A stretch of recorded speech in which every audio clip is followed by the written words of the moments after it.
낮은 마음 침례교회라는 이름을 가지고 시작을 했어요. 교회를 시작하게 된 거는 작년 5월 26일쯤에 첫 번째 모임을 가져서 그날 이제 모였으니까 일단 말씀을 제가 전했고, 그 다음에 이제 공식적으로 우리가 교회를 시작할 것이냐 하는 문제에 관해서 이름도 정했고, 그날 이제 저를 감독으로 세우는 문제에 대해서도 동의를 했고, 그렇게 해서 우리가 교회를 시작한 거는 6월 2일 날 시작을 했습니다. 그래서 작년 2019년도 6월 2일이 우리 교회 창립일자로 이렇게 우리가 정했습니다. 이렇게 해서 이 교회가 시작됐습니다. 우리 전도지를 보면 낮은 마음 침례교회에서 우리가 낮은 마음이라는 거는 이 이름의 취지와 동기는 어쨌든 교회가 예수 그리스도를 따라가야 되고 예수 그리스도의 삶을 추적해서 가야 되는 상황에서 뭔가 좀 의미 있고 좀 흔하지 않고 뭐 어떤 교회의 취지를 우리가 어떤 이름을 통해서 되뇌게 되면 이 이름을 뜻을 통해서 우리 자신을 좀 각성시킬 수도 있고 깨어 있게 만들 수도 있을 것 같아서 이제 낮은 마음이라고 해서 우리가 예수님께서 이곳에 낮고 낮은 곳에 오셔서 낮고 낮은 자리에서 그리고 더 낮은 지옥까지 갔다 오시면서 이 땅에서 자기의 모든 아버지께서 하라고 시키신 임무들을 완전히 다 수행을 하시게 되죠. 그래서 우리가 그분의 자치를 따라서 우리도 좀 낮은 자세로 낮은 마음으로 우리가 너무 지식에 우월해지지 말고 또 주님의 어떤 그리스도인이라는 하나님 아버지라는 신분과 왕의 신분을 너무 앞당겨서 우리가 포지션을 잡아서 아직 주어지지 않은 위치에 합당하지 않게 우리가 왕 노릇을 하거나 교만한 위치에 있지 않도록 우리 낮은 마음이라는 이름을 지게 됐습니다. 빌립보서 2장 7절 8절 한번 찾아서 한번 읽어보고 내용을 한번 묵상해 보겠습니다. 제가 읽겠습니다. 스스로 무명한 자가 되사 예수님께서는 유명한 자리에 왕으로서 대관식을 하는 것처럼 이 땅에 오시지 않으셨죠. 그분은 아주 무명한 사람이고 자기들의 백성들에게 거부당하기까지 하셨던 길을 걸으셨던 분이십니다. 스스로 무명한 자가 돼서 자기 위에 종의 형체를 취하시고 사람들의 모습이 되셨으며 사람의 모양으로 나타나사 자기를 낮추시고 예수님께서 사람의 모양으로 이 땅에 나타나셨다는 것은 그 자체만으로 자기 자신을 낮춘 것입니다. 그죠? 죄의 모양으로 오셨으니까. 그죠? 그분에게는 죄가 없으시지만 죄의 모양을 취하고 이 땅에 오셔서 우리와 동등한 상황을 취하시고 동등한 상황에서 고난과 수고를 아끼지 않으셨던 삶을 사신 거죠. 죽기까지 순종하셨으니 곧 십자가의 죽음이라. 그분은 왕의 자세를 취하고 오시지 않으셨고 종의 자세를 취하셔서 죽기까지 순종하셨던 삶을 사셨습니다. 우리가 그분만큼의 경지에 다다르는 신앙생활을 할 수 있지는 않겠지만 우리가 이 이름을 되뇌이면서 우리가 겸손해야 된다는 사실들을 계속 깨우치고 되돌아보고 하는 시간이 되었으면 좋겠습니다. 그래서 이 이름의 의미를 그렇게 되새기도록 낮은 마음이라는 이름을 갖게 됐다. 야고보서 4장 10절을 또 가보겠습니다. 제가 읽겠습니다. 주의 눈앞에서 스스로 겸손하라. 자, 주의 눈앞에서 겸손해야 되는데 스스로 겸손해야 됩니다. 이 말은 하나님이 여러분들을 겸손하게 만들어주지 않으신다는 거죠. 그죠? 주님 저를 겸손하게 해주십시오. 이거는 하나님이 해주실 몫이 아니에요. 내가 겸손해야 되는 거예요. 내가 의지를 들여서 낮은 자세를 취하셔야 되는 거죠. 그죠? 그래서 우리의 겸손하다는 낮은 마음이라는 것이 바로 이런 취지로 우리가 이해를 하시고 겸손한 신앙생활을 하도록 기도하는 것이 아니라 겸손한 생활을 하도록 여러분들이 의지와 삶을 내어 드리셨으면 좋겠다는 것입니다. 그리하면 그분께서 너희를 높이시리라. 교회에 오실 때 아무 욕심 없이 섬기는 자세로 종의 자세로 여기 와서 섬겨주기를 저는 바라거든요. 그죠? 그러다가 보면 누군가가 그들이 삶이 드려지는 걸 보면 저 형제는 무언가 주님의 일을 열심히 하려고 하는구나. 그 형제에게 무언가 맡기면 잘하겠네. 뭐 이런 생각이 들면 그때 가서 그분에게 무엇인가 일을 맡기면 하나님께서 때에 따라서 그들을 사용하실 텐데 이 작은 교회에 뭐 얼마 되지 않지만 또 와가지고 뭔가 자기가 어떤 특정한 위치를 보장받거나 어떤 특정한 대접을 뭔가 받고 싶어 한다는 마음이 있다면 그건 함께 하기가 힘들겠죠. 그래서 출발부터가 잘못된 거니까. 예수님의 종의 자세를 취하시고 일을 시작하셨는데 우리가 종이 아닌 뭔가 군림하려는 자세로 교회 시작을 하면 그건 안 되겠죠. 그렇죠? 그래서 여기 모인 모든 사람들이 일단 우리가 종의 자세를 취해야 된다는 사실들을 나중에 여러분들이 시작하는 시점에서 같이 하고 있다가 이후에 더해지는 혼들에게 여러분들이 어떤 기득권이 돼서 다른 사람들에게 무언가 상처를 주거나 때로는 여러분들이 섬기는 위치에 있지 않고 먼저 왔으니까 뭔가 기득권으로서 무언가 군림하거나 무언가 위에 있는 자세를 취하려고 한다면 그거는 이제 예수님이 하나님 앞에 보여줬던 자세와는 다른 것이겠죠. 그래서 이제 우리가 겸손해야 된다는 취지로 우리가 이런 낮은 마음이란 이름을 줬다는 것입니다. 베드로전서 5장 5절도 한번 더 보겠습니다. 너희 젊은이들아, 이 젊은이들에게 얘기하고 있습니다. 이와 같이 장로에게 복종하고 참으로 너희가 다 서로에게 복종하며 겸손으로 옷 입으라. 하나님께서 교만한 자는 물리치시고 겸손한 자에게는 은혜를 주시느니라 이렇게 되어 있습니다. 여기서 장로에게 복종하라 그랬을 때 장로라는 말이 나오죠. 이게 영어로 엘더라는 거거든요. 근데 여기서 장로라고 해서 이제 이게 우리가 장로를 독립심리교에서 이걸 목사라고 동일한 직분으로 봅니다. 목사라고 보통 일반적인 독립심리교에서 이렇게 보는데, 그래서 이게 장로의 개념으로 보셔도 무리는 없고요. 여긴 젊은이들에게 얘기하고 있잖아요. 엘더라는 것은 나이 든 사람들이 얘기하는 거잖아요. 그래서 여러분들 교회 안에서 나이 드신 분들에게 복종하라 이렇게 받아들이셔도 됩니다. 그래서 좀 연배가 있으신 분들에게 여러분들이 젊은 사람들은 무례하지 않고 그분들의 권위나 그분들이 항상 하나님께서는 창조의 질서에서도 먼저 만들어진 거에 대한 질서들이 있거든요. 그러니까 여러분들이 나보다 나이가 많으신 분들에게는 어른으로서 존경하고 또 복종하는 자세를 취하는 것이 성경에 합당한 자세라고 볼 수 있습니다. 그래서 나이 드신 분들에게도 존경하고 복종하고 그 다음에 서로에게 복종하고 서로에게도 복종하셔야 됩니다. 그러니까 우리가 서로를 가르치고 서로를 군림하고 이렇게 위치에 선점하려고 하는 것이 아니라 일단은 여러분들이 복종하고 종의 자세를 취하는 게 중요하죠. 그죠? 겸손으로 옷 입어라. 그죠? 여러분 손으로 입으셔야 됩니다. 겸손이라는 것은 입혀지지가 않습니다. 여러분들이 입으셔야 돼요. 팔 끼고 손 끼고 목 끼고 해서 입으셔야 됩니다. 하나님께서 교만한 자를 물리치십니다. 그죠? 겸손한 자에게 은혜를 베푸십니다. 여러분들이 다른 사람을 봐도 마찬가지잖아요. 여러분들에게 교만하다고 느끼는 사람에게 마음이 열리나요?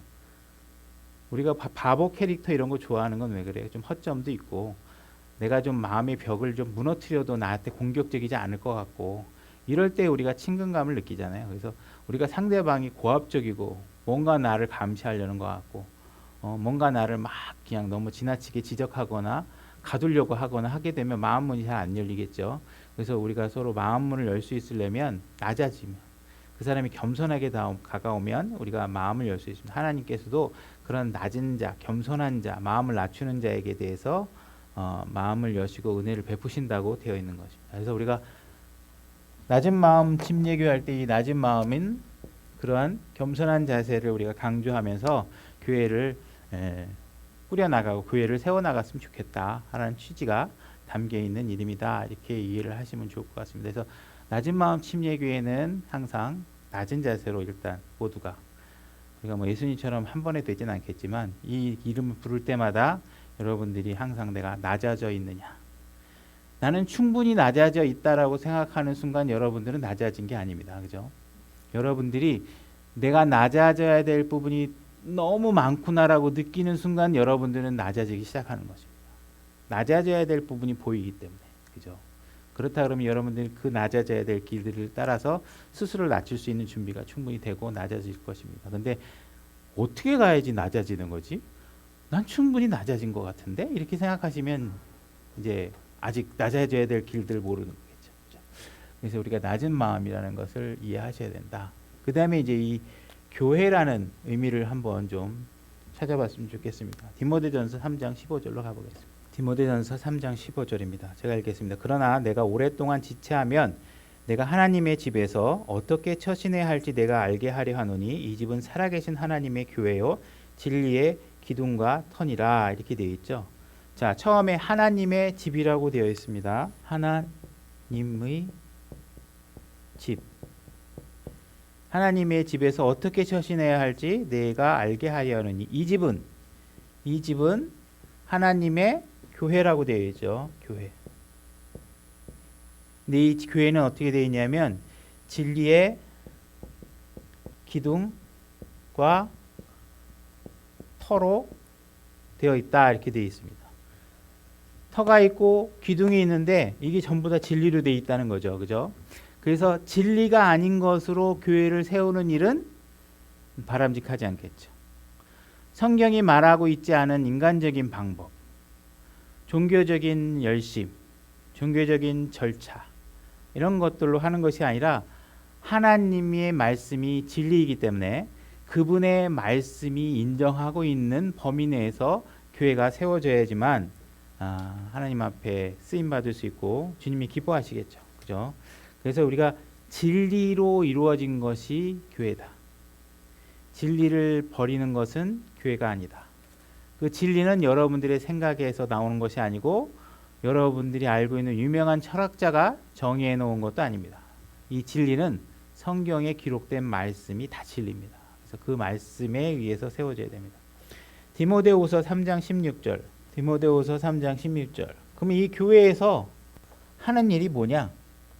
가장 큰 것, 교회에서 해야 될 가장 큰 일 중에 하나는 뭐냐면 하나님의 말씀이 가르쳐지는 것입니다. 하나님의 말씀이 선포되는 것이고 진리가 선포되는 것이고 진리가 가르쳐지는 것이고 진리와 진리가 아닌 것을 구별할 수 있도록 얘기해 주는 것이 교회죠. 그죠?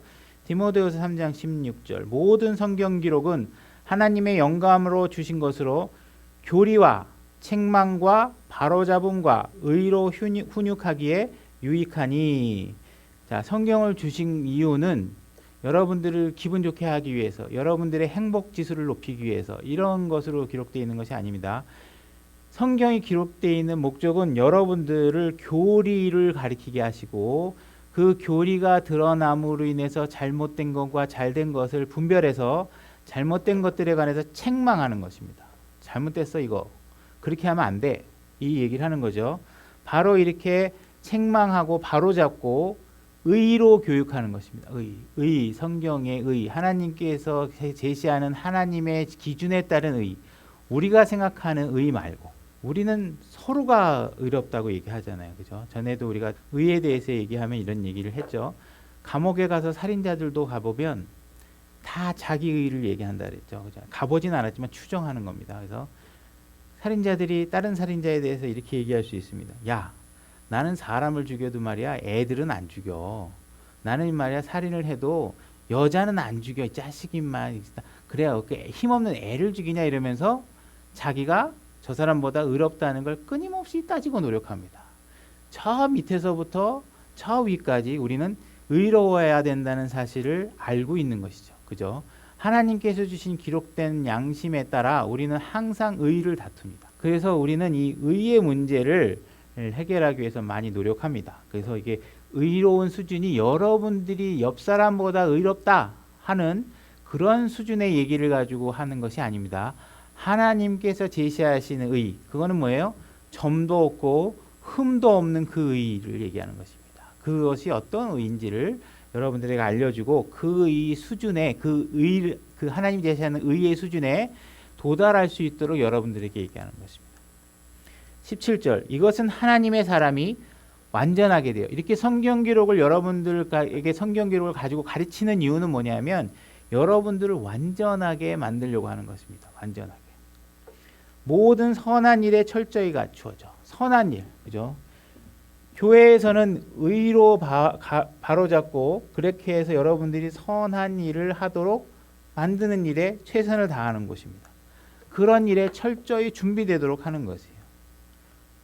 교회에 와가지고 여러분들이 갖고 있는 여러분들의 인생을 자랑하고 여기 와가지고 나의 과거를 자랑하고 상대방의 흠담을 얘기하고 이런 것에 여러분들이 교회에 와서 그런 어떤 잡담의 장이거나 그런 것들을 토론하는 장으로 산 게 아니라 내가 얼마나 의롭지 못한지 내가 얼마나 선하지 못한지를 깨닫고 뭘로부터 깨달아요? 기록된 말씀을 보니까 내가 의롭지 않다는 걸 아는 거예요. 내가 깨끗하지 않다라는 거. 내가 여태까지 선하다고 생각했던 모든 것들이 보니 동기가 너무 불순해. 내가 잘났다고 했던 모든 것들이 다 불순하고 입만 열면 다 거짓말이었고 나를 포장했던 것들이었고 하는 것들을 깨달으면서 여러분들이 그 의의가 무엇인지를 알고 거기에 도달하려고 하는 것, 노력하라는 것입니다. 그래서 완전하게 되도록 하라는 것이죠. 그죠? 근데 우리가 이제 교회라는 것을 우리가 얘기할 때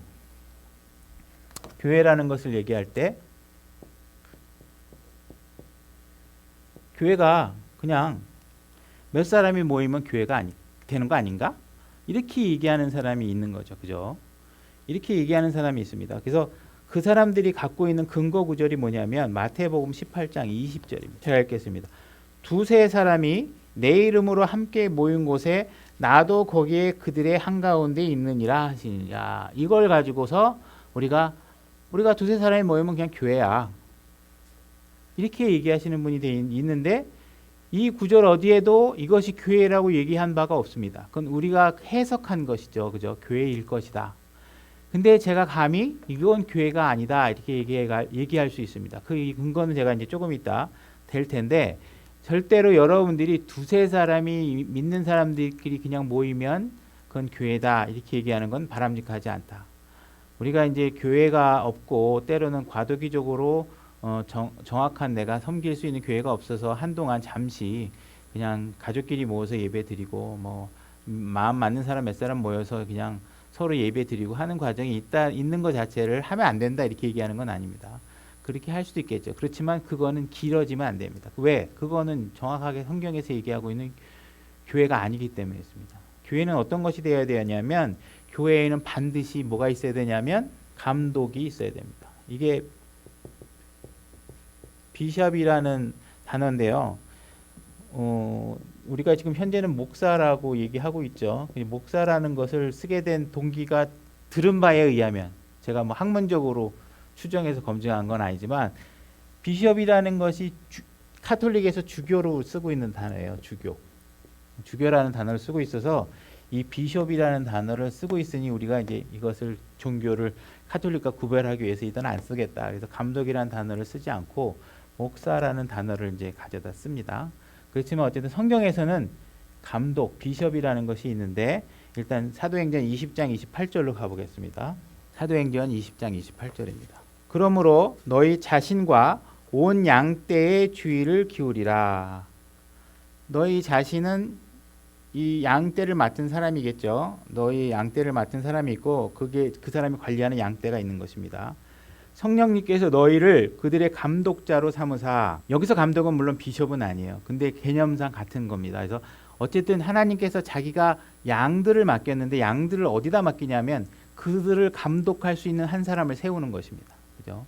내가 양떼를 맡기는데 이 양떼를 던져놓고 니들끼리 양떼들끼리 서로 모여서 예배드려 이렇게 얘기하는 게 아니라 양떼들을 감독자에게 맡깁니다.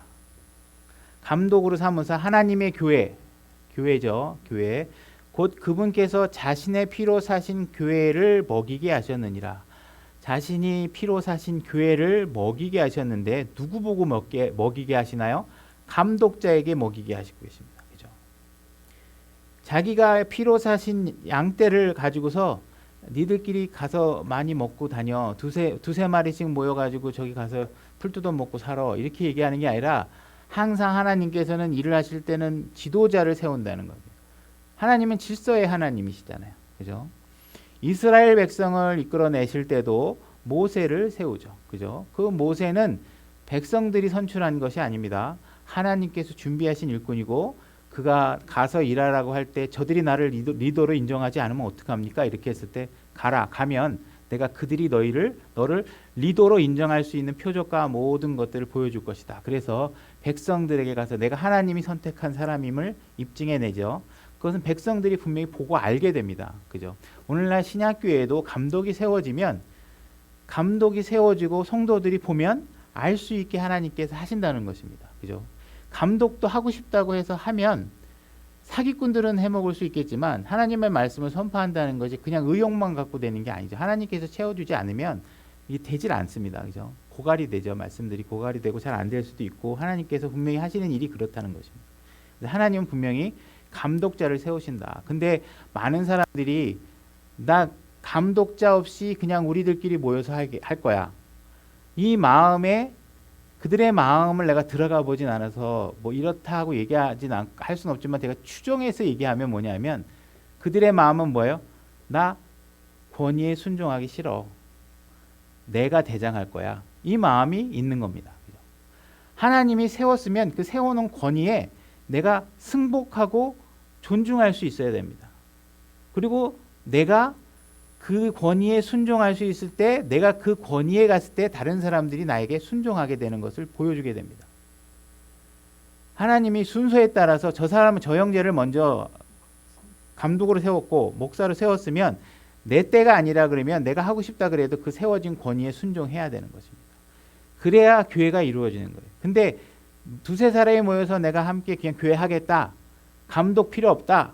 돌아가면서 말씀 선포하겠다. 이런 얘기는 뭐냐면 어느 한 사람의 권위에 난 순종하기 싫다. 불쾌하다. 누가 나를 지배하냐.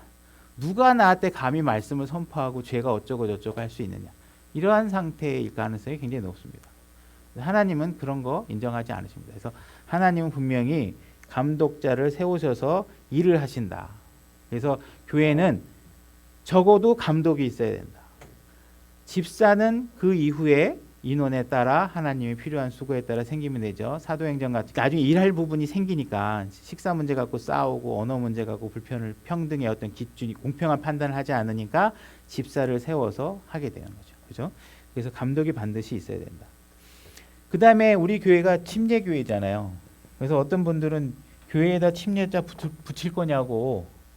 그래서 뭐 큰 의미가 없을 수는 있지만 어쨌든 우리가 그래도 침례라는 방식을 취하는 교회라는 것을 드러내려면 있어야 되는 게 아닌가 하는 그냥 그건 제 소신에서 그냥 붙이게 된 것입니다. 그래서 교회면 사실 뭐 충분하긴 하죠. 그리고 원래는 침례라는 방식을 취하는 것이 당연히 함의되어 있기 때문에 교회라는 것이 이름만으로 하겠지만 그래도 어쨌든 기존 교회들이 침례를 취하지 않고 물을 뿌리는 방식의 세례를 하고 있기 때문에 그것과는 구별되는 이름으로 우리가 침례자를 붙여서 침례교회를 하고 있는 것입니다. 그러면 침례의 의미를 한번 우리가 살펴보기 위해서 마태복음 3장 16절로 가보겠습니다. 침례란 무엇인가? 자, 침례가 어떻게 이루어지는가가 예수님이 침례받는 장면에서 정확하게 드러나고 있습니다. 마태복음 3장 16절. 예수님께서 침례를 받으시고, 자, 침례를 받았습니다. 예수님이 침례를 받았는데 곧바로 물속에서 올라오실 때에, 자, 예수님이 물속에서 올라오시죠.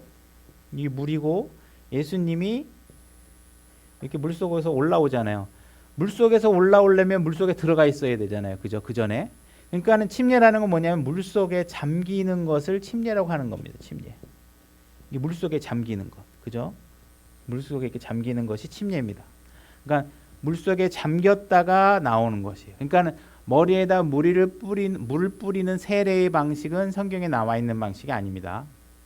그건 뭐 카톨릭에서 아마 과정에 뭐 어떤 생략된 단계로 되어진 것 같은데 어쨌든 성경은 정확하게 침례라는 방식으로 이 침례식을 진행하고 있는 것입니다. 이 침례라는 것은 무엇을 뜻하는 거냐? 죽는 걸 얘기하는 겁니다. 그죠? 아까도 우리가 점심에 교제 시간에 얘기했지만 예수님이 공생애를 시작하기 전에 왜 침례를 받느냐? 첫 번째 이유는 여러분들이 나와 같이 이런 침례를 너희들도 순종해라 하는 의미에서 하시는 겁니다. 예수님은 본인이 죽어야 될 죄가 있으신 분은 아닙니다. 그죠? 그러나 우리에게 이거를 요구하고 계시는데 하고 있는 이유는 뭐냐? 너희들에겐 죄가 있다는 것입니다. 우리에게 죄가 있기 때문에 우리가 물속에 들어가서 죽음을 일단 선언하고 네가 죽었다는 사실을 인식하고 너 자신을 죽이고 그 다음에 다른 일을 하도록 하는 것입니다. 사도행전에서 빌립도 마찬가지고 우리가 네가 구원을 받았으니 침례를 지체할 이유가 하나도 없다 그래서 바로 침례를 주죠.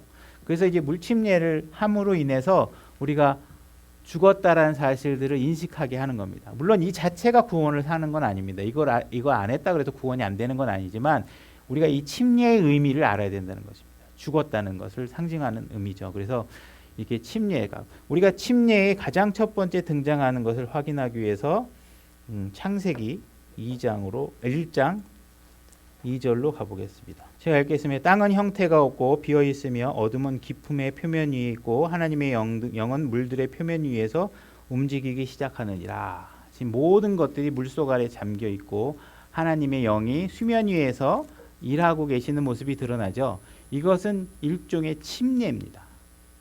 그래서 우리가 간극을 받아들이고 있는 입장이기 때문에 이제 간극이 뭔지 모르시는 분은 그냥 넘어가시고 이해하시려고 하지 마시고 1장 1절에서 하늘과 땅이 만들어진 이후에 하나님께서 침례를 시작하셔야 새로운 창조를 시작하십니다. 첫째 날, 둘째 날, 셋째 날, 넷째 날. 그죠? 그래서 하나님께서 항상 침례로 시작하시고 새로운 것을 만든. 침례란 죽음을 얘기하는 거고 침례는 심판을 얘기하는 것입니다. 여러분들의 정죄를 얘기하는 것이죠. 죄로 인해 죽었다는 것입니다. 심판이라는 것은 받는 사람에게는 힘들지만 구원받은 사람에게는 새로운 것을 시작할 수 있는 부분입니다. 심판이 이루어져야. 자, 침례를 통해서 된다. 그래서 우리는 침례라는 방식으로 우리는 침례식을 행하게 된다.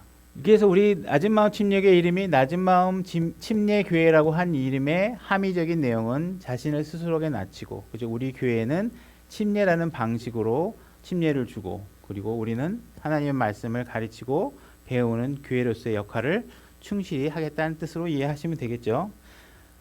낮은마음 침례교회를 그럼 와서 참석할 수 있는 대상은 누구냐?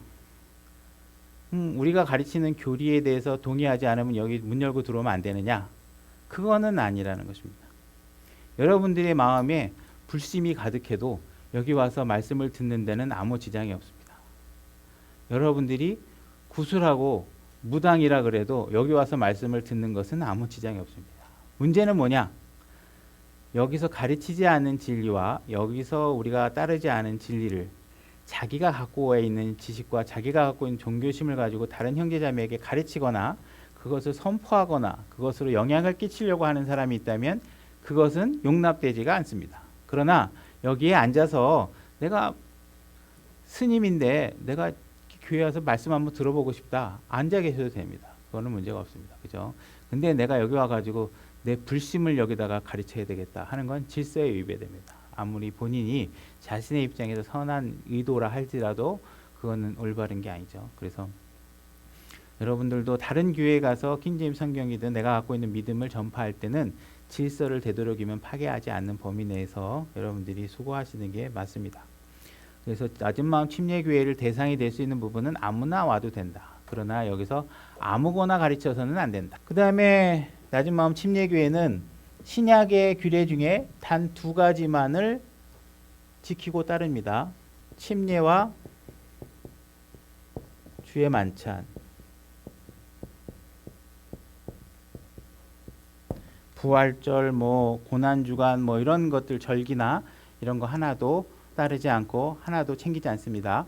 이것은 신약교회에 주어진 명령이 없습니다. 이것은 신약교회에서 이런 절기를 따르도록 명령으로 주신 바가 없습니다. 그러나 침례는 주님께서 우리에게 그 본을 보여주시고 따르도록 하신 신약교회 명령입니다. 그래서 구원을 받은 사람은 물속에 들어갔다 나오는 침례를 받으시는 것에 순종하시면 됩니다. 이거는 낮은마음 침례교회에 오면 낮은마음 침례교회 침례를 따로 받아야 되느냐? 그런 건 아닙니다. 여러분들이 다른 데서 받으셨으면 아무 상관이 없습니다. 그러나 세례를 받으셨다면 그거는 침례 형식을 취하는 것이 맞습니다. 그래서 그거는 다른 데서 받은 세례는 정식 올바른 방법이 아니니까 침례를 받으시면 되는데 나중에 수양회라든지 우리가 그 여건이 되면 그렇게 하시고 난 꼭 침례를 받아야 되겠다. 그러면 몇 사람이 목욕탕에 가서라도 해야 됩니다. 순종하는 거니까 그렇게 하시면 됩니다. 그러나 그렇지 않으면 이 침례에 순종하되 그거는 이제 1년에 우리가 수양했다든지 이런 올해는 이제 코로나 때문에 그런 걸 한 번도 안 했고 그다음에 주의 만찬은 우리가 현재로서는 홀수달, 격달로 하고 있습니다. 그러나 인원 좀 되고 어쨌든 지금 인원이 얼마 안 되기 때문에 다 수고해야 되는 사람은 한정돼 있고 이를 무한정 넓히게 되면 수고하시는 분이 감당하는 일들이 많으니까 요거는 이제 나중에 우리가 수고하는 인원이 되고 규모가 되고 하게 되면 적어도 한 달에 한 번 정도는 하는 식으로 이제 받게 되지 않을까 이렇게 생각은 하고 있습니다. 하나님께서 이렇게 낮은마음 침례교회를 세워주신 것은 어쨌든 저희들에겐 큰 은혜고 또 다른 교회의 눈치 보지 않고 우리가 하나님의 말씀대로 진리대로 선포해야 되는 것에 대해서는 굉장히 저에겐 자유롭습니다. 우리가 여러분들이 낮은마음 침례교회로 오신 이상 여러분들이 좀 더 중심을 두고 가치를 뒀으면 하는 건 뭐냐면 교회의 소중함을 알아줬으면 좋겠다는 거예요. 교회가 얼마나 소중한 건지. 예수님께서 십자가로 가시기 전에 십자가보다 먼저 언급한 것이 있어요. 그게 뭔지 아세요, 여러분? 마태복음 16장 맞는 것 같은데 한번 볼까요? 네, 18절, 16절, 18절 보시면 또 내가 네게 이르노니 너는 베드로라 이 반석 위에 내가 교회를 세우겠다고 얘기하십니다. 교회라는 언급이 나오고 있죠. 그러고 나서 24절에 십자가로 자기가 가는 이야기를 하십니다. 그러니까는 예수님에게 있어서 진짜 중요한 게 뭐냐면 십자가보다 중요한 게 뭐냐면 더 중요하다고 얘기할 수 없지만 교회예요, 교회. 내가 교회를 세울 거다. 그리고 이 교회를 만들려면 내가 뭘 해야 돼요? 십자가로 가야 돼요. 십자가로 핏값을 지불해야 교회를 사올 수 있잖아요. 내가 십자가로 가서 핏값을 지불했는데 결과물이 뭘 사다 놨어요? 그 값을 치르고 뭐 가져왔어요? 바구니 아무것도 없어요. 그 바구니에 담긴 게 뭐예요? 교회예요, 교회. 근데 여러분들이 교회에 대한 소중함이 없으면 예수님이 십자가 간 이유와 그 명분이 다 사라지는 거잖아요. 그죠? 근데 의외로 교회에 대한 소중함을 잘 모른다는 것입니다. 교회에 와야 여러분들이 예수 그리스도를 알 수가 있고 하나님이 일하는 방식이요. 이집트 백성을 내가 다 끌어내겠다. 그 이집트 백성이 뭐 1000명이면 1000명한테 하나님이 다 내가 너 끌어낼 거야. 너 나 끌어낼 거야. 너 끌어낼 거야. 이렇게 일하시지 않으세요. 어떻게 일하느냐? 리더를 세웠으면 리더를 통해서 얘기하는 거예요. 너 가서 내가 이 백성들을 구할 것이니까 가서 얘기해. 감독을 통해서 일하겠다는 거예요. 그죠? 감독을 통해서 일해요. 그래서 감독이 있는 게 중요해요. 감독인데 감독과 장로와 이게 목사 이게 같은 걸로 보셔야 됩니다. 요거는 성경에 나와요. 근데 목사라는 건 이게 영어로 패스터거든요. 이건가? 패스터인데 이 패스터가 나오는 구절은 딱 한 군데 있는데 패스터 앤드 티처 해가지고 이 두 가지가 묶음으로 하나다 이렇게 할 때만 나와요. 할 때만 나오는데 감독, 장로, 목사는 같은 것이다.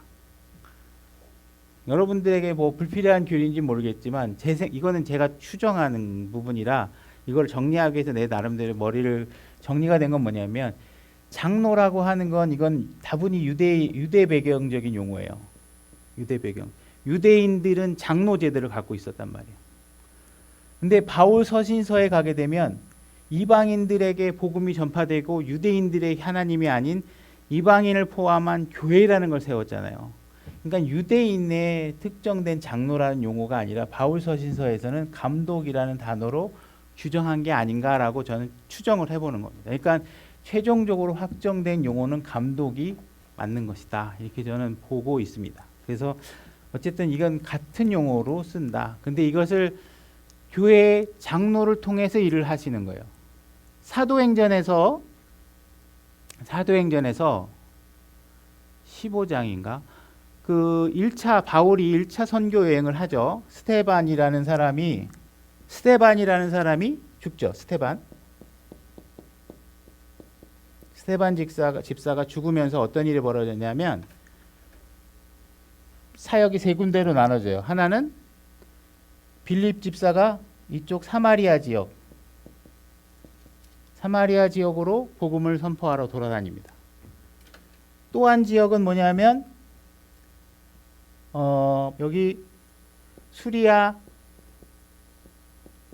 안디옥이라는 교회를 세워요. 일부가. 그 다음에 여기 바울이 이렇게 가서 다마스커스에 가서 다마스커스 맞나요?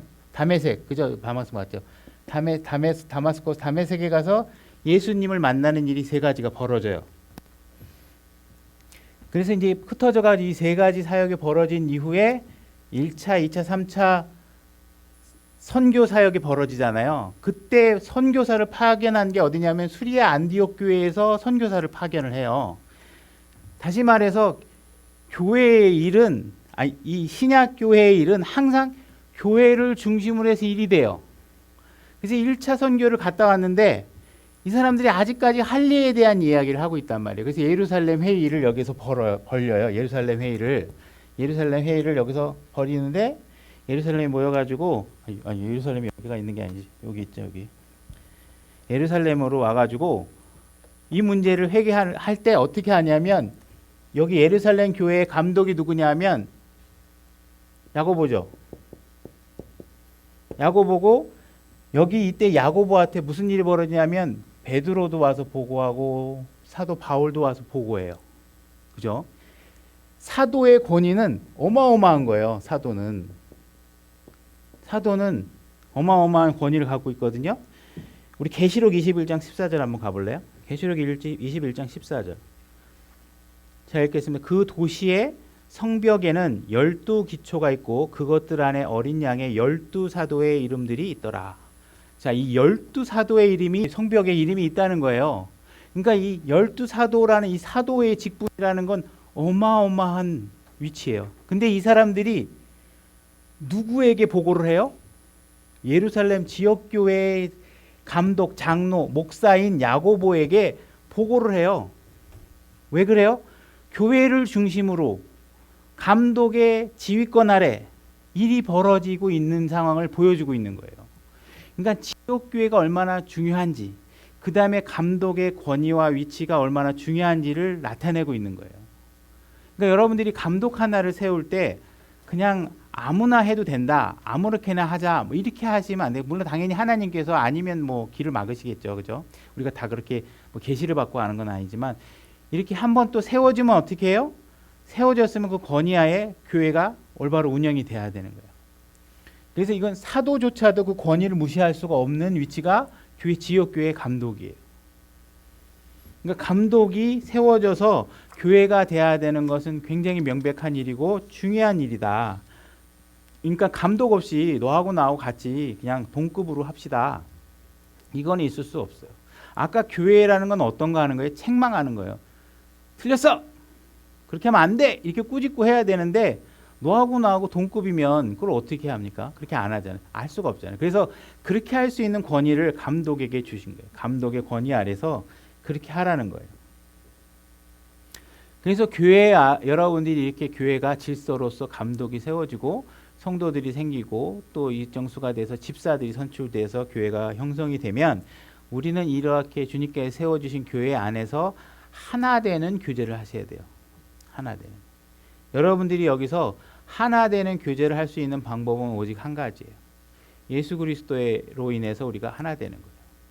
예수 그리스도가 어떤 일을 하시고 어떤 분이시고 그분을 알아가는 것. 예수님을 위해서 어떻게 해야 되죠? 뭐 제가 이제 사진 같은 거 찍잖아요. 그러면 사진을 우리가 배울 때 제일 초보자들 과정에서 이제 고민이 겪는 게 뭐냐면 하다못해 이제 한강 고수부지 이런 데 데리고 가서 찍으세요. 그러면 어떻게 하냐면 선생님 뭘 찍어야 돼요? 뭘 찍어야 돼요? 몰라요. 그죠? 예수님에 대해서 얘기하라 그러면 여러분 지금 어때요? 예수님에 대해서 뭘 얘기해야 돼요? 잘 몰라요. 그죠? 근데 모른다고 안 하면 안 되죠. 그죠? 자꾸 하다 보면 뭘 얘기해야 되는지 알아요. 처음에 사진 그냥 이런 꽃밭에 가서 뭘 찍어야 될지 몰라요. 근데 사진이 이제 경지에 오르고 어느 정도 뭘 찍어야 되는지 알면 어떻게 해야 돼요? 가까이 가서 접사도 찍고 뒤에 초가집도 넣어서 하나 찍고 밑에서도 찍고 위에서도 찍고 찍을 수 있는 각도가 무궁무진하다는 걸 이제 알게 돼요. 어떻게 연출할 수도 있고. 그죠? 우리가 예수 그리스도에 관해서도 우리가 처음엔 잘 모르니까 뭐에 대해서 얘기해야 될지도 몰라요. 그러면 이제 듣는 거죠. 그죠? 항상 말이 앞서기보다 잘 모를 때는 듣는 게 최고겠죠. 그죠? 우리가 말이 앞서면 말이라는 건 이상하게 다 권능이 있고 힘이 있고 능력이 있어서 일단 입에서 뱉어지면 뭘 해도 일을 해요. 상대방을 불쾌하게 만들든 상대방을 기분 좋게 만들든 어쨌든 그 나름대로 일을 하게 됩니다. 그래서 말할 때 우리가 예수 그리스도로 하나 될 수 있는 대화를 하시는 것이 좋습니다. 그죠? 그래서 우리는 하나 되는 일에 하셔야 돼요. 에베소서 4장으로 한번 가볼까요? 에베소서 4장 가면 1절부터 4절까지 한 마음, 한 주, 한 침례 이렇게 하면서 하나가 되는 거에 대한 연구를 계속 하고 계세요. 그죠? 화평에 띠는 매는 띠로 성령이 하나 되게 하신 것을 힘써 지켜라. 그죠? 우리가 하나 되게 하는 일들을 지키셔야 돼요. 화평하게 하셔야 돼요. 화평하려고 그러면 교회 안에서 질서를 잘 지키셔야 돼요. 그죠? 전에도 이제 설교 중에 하나 했지만 교회에 있는 거니까 내 맘대로 막 써도 되나?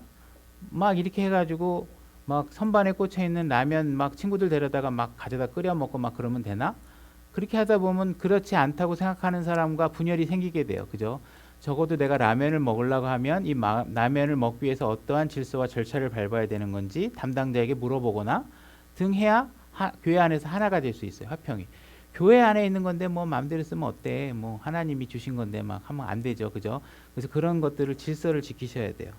그래서 교회 안에서 하나님이 하나 되고 아까 제가 오전에 설교하다가 한 빼먹은 거 어쨌든 간에 우리가 막 남한테 목사가 막 빚지고 나서 아우 하나님을 위해서 쓰신 건데 그런 거는 그냥 하나님을 쓰셨다고 생각하세요. 막 그렇게 이렇게 우겨 때려 넣으면 그거는 사악한 거예요. 그죠? 그런 것들이 질서가 정확하게 지어지고 속이지 말고 정직하게 돼야 돼요. 그래서 교회 안에 있는 물건들도 우리가 질서 있게 잘 사용하고 만지고 이렇게 해야지만 평화가 유지될 수 있어요. 그죠? 나는 라면을 막 끓여 먹어도 된다고 생각하는데 어떤 사람은 교회 물건이라도 마음대로 하면 안 돼. 이렇게 부딪히게 되면 충돌이 생기고 상처가 생기고 불편해지게 되는 것들이 있죠. 그죠? 그래서 그런 것들이 교회 안에서 정확하게 질서들이 세워지고 하셔야 됩니다. 그 다음에 이렇게 되다 보면 교회 안에서 우리가 그렇게 주님께서 우리에게 이런 교회가 하나 되도록 하기 위해서 영적인 선물들을 다 주셨어요. 그죠?